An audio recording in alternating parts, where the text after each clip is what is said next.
But DJing, yeah, I really feel like quitting DJing.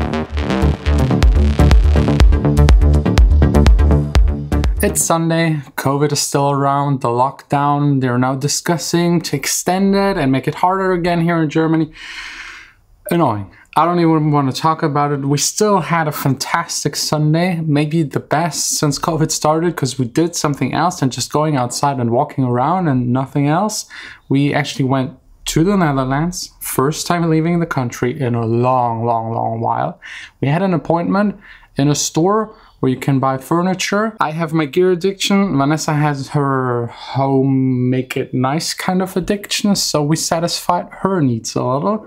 Bought a new couch, coming very soon. Actually not soon, 3 months at least. Everything is delayed. Looking forward to it. We also went to her parents' place, had like a little snack here and there. And now back home again, doing nothing. So I think it's the perfect time for a Q&A, because I can't head over to the studio. It at least makes no sense, because as you know, I'm rebuilding the table and it's Sunday, I'm alone in the studio. There are certain tasks I can't lift or move alone. So yeah, chilling maybe a little. Like, it's new to me. I don't know, feels weird. What are your thoughts on Studio One? I haven't used it. Like I haven't used any other DAW than Logic in the past 10 years or so. I'm thinking about maybe eventually trying out Ableton for a month or two and see how it goes, but it's like so much extra work that is so unnecessary because there is no real advantage really, but I'll give it a try. Like Ableton is the only one that is like way different. Cubase is basically the same as Logic, so no point. Anyways, Yamaha or Roland? Roland, I don't know. They don't do anything analog anymore. It's all like virtual analog. I don't like that. What's your favorite way to start a new song? It depends on the style of the song. If it's a pop song, I start with the vocal and the writing of the vocals and the chords. If it's more a club song, first getting a kick in there, getting like a clap or snare in there, an off hi-hat, like a very simple basic drum loop. And then I start, usually like the bass is the first melodic thing to go in there. Chords do not matter that much, it's all about that bass. How much does mixing and mastering cost? Right now, like if you want to get it mixed and mastered by me, it's reduced. We reduced it instead of 60 for mastering to 45. And also 8-track stem mixing is a lot less, and also mixing is a lot less for the next 2-3 weeks. So if you're interested, first link in the description, or first email in the description. When you mix for someone, how do you let them know that an element needs to be removed? Removing an element. Usually the mixes I get don't have that kind of problem. If they have, I might try to change the element, lower it, EQ it differently to make it work, because the artist intended it to be in there. Only if it heavily cripples the song and clashes with something else, then I might, like, again, more likely EQing it than taking it out. If I take it out, I will just take it out, send it back to the artist and ask them if they're fine with it and if they share my vision. It's like, it's their thing to decide. It's their song. If Apple releases Logic for iPad, would you use it? 100%. I mean, 100%. It's so close because right now the M1 chip Logic is running on there. It's the same chip as in an iPad. So I think in theory it should be just like very easy for Apple to integrate, but they're not doing it to protect their MacBooks. I mean, just imagine sitting on a train and like just an iPad and have like Logic and all plugins working, because that's the thing holding me back from using an iPad like professionally. Like all of the plugins don't really work on it. Are you making your vlog videos alone? Yes, like, I mean, there's no one else. I film it, I edit it, I come up with the ideas and implement like everything, uploading thumbnails, it's all me. And that's also maybe the reason why it's so messy, because I don't have the time to actually do all of this. I still try, I sometimes fail, I sometimes succeed, it's all working out fine. Why are labels too picky? Labels picky. Labels aren't that picky actually. I hear a lot of shitty music being released, so it's like a definition thing. I think labels, like especially the bigger labels, can be picky because they get so much stuff. The more stuff a label gets, the less they take shitty stuff. They just focus on the good, which makes sense. It's a business, they need to make money, so they only take the products in and sell them that are good and have potential. You always have to like compete with everyone else and just be better. Labels aren't too picky. Labels just get way too much shitty songs. I mean, we get like 600, 700 per week, and maybe 5 to 10 are okay and could be released, but then usually not on my label. How to hear what a compressor does? Yeah, I know this can be a little tricky. So first of all, you need to understand how a compressor works 100%. You really need to know how it works. It's not that hard. You should be able to learn it in 15 to 30 minutes. And then it's all about like using a compressor, maybe even on an entire song, and like overdoing everything and listening for it, then reducing it again, listening for it, and like make your ear more sensible to listen for these things that compression does.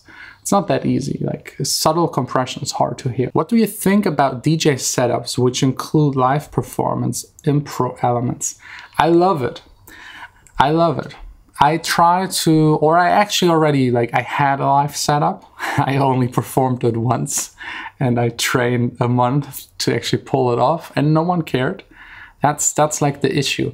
I think the technology is there, and like one of the main reasons behind the studio, the gear and everything I'm getting right now is also like live. I'm thinking, I don't know, should I already share this? I mean, COVID is around, there are no gigs. I'm thinking about when COVID is over to start offering live performances, maybe even exclusive only live performances. I'm thinking about ditching being a DJ in the traditional sense. I don't know, like DJing, I started it, big passion, I love vinyl.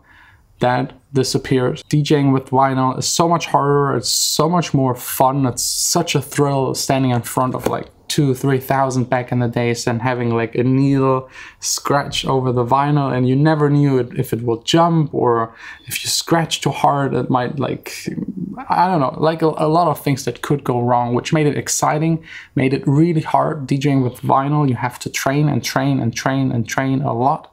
It's really a skill in itself. And also that disappeared.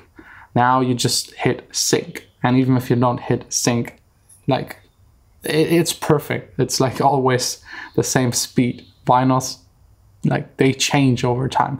So like I love DJing. I love performing in front of a crowd. I love the interaction. But the DJing part itself, it just bores the hell out of me. So maybe that is actually the main reason I never did any live DJ streams, because it's just boring. If you take out the crowd, there's really nothing, absolutely nothing left. So DJing, it just sucks. Like you could teach a monkey within 10 minutes how to DJ. Using vinyl on purpose to make it harder for me, I don't know, I just can't. If I know there's a method that is more efficient, I will always take the more efficient route. And most songs you can't get on vinyl. Using Serato or something with the computer is like a mess, and a lot that could go wrong, and you have like the bad stuff of both worlds. It can still jump and scratch, and the computer that could fail, and it's again sync easy, no problem. I'm thinking about the live thing. I don't know how, and it's like in a very early thought process, thinking about what equipment to get, how to do it. Because back in the days I did it with an iPad, an Akai, like this push button fader thing. I forgot the name. It worked, but it was too complicated, and it was me just firing up loops and bits out of my production. The new setup I'm thinking about would probably be firing up one-shot samples for the drums. That's why I got that Torres Pioneer thing. And then another part, a synthesizer, a real one, like being able to manipulate cutoff, decay, and everything. Maybe some pedals for effects, maybe a mixer. And I don't know if that's already too much to handle as one person. I don't know. I'll keep you updated, but that's something at least half a year away from now. But DJing, yeah, I really feel like quitting DJing, but not performing anymore. I want to switch from DJing other people's music and my own music to only live performing my own music, and have like 50 to 80% my own tracks, recreate them with like improvised elements, and being able to like 20% or something like that to just jam something, just come up with something entirely new, which might also inspire me back in the studio again, like turning knobs, and like it leads to different results in a way. I don't know, that's like, I don't know, like DJing, I love it, I love it, I love it so much, but it changed so much from when I started that it's not anymore what I love, kind of. I hope this makes sense in a way. It's just that I'm bored. I'm bored on stage, and then I start drinking more, which also isn't really a good thing. So I'm really thinking about a live setup. The only thing holding me back is COVID, of course, and that people do not appreciate it. Let's say you DJ at Tomorrowland, or you play a live set at Tomorrowland. No one cares. They're there for the party, for the fun, for the community, for the drinking, for the drugs, for the fireworks, for the light show, for whatever. But they do not care if someone just hits play on a CDJ, or if someone actually makes live in that moment what they hear that will never ever sound the same again. It's like this in the moment thing that I love about it. I don't know. I really don't know. I have this urge to try it at least. I might fail, I might succeed, I don't know, but that's planned for after I finish the studio. Anyways.